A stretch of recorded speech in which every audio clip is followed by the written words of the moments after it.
Hi, I'm James Yang. I'm a Brooklyn-based illustrator, and this is my home.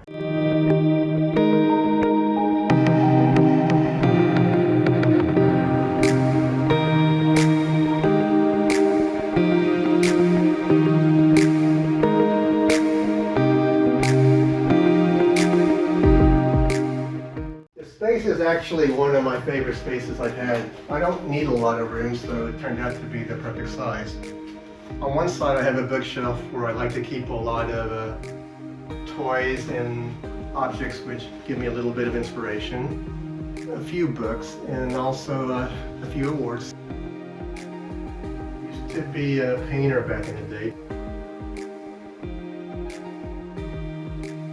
Now my desk belongs to Mrs. Yang as her work desk.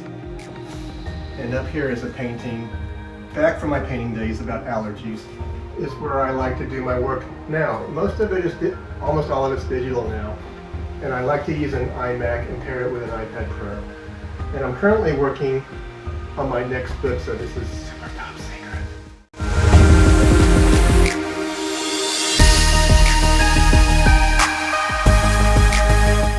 Hey honey, my computer froze again.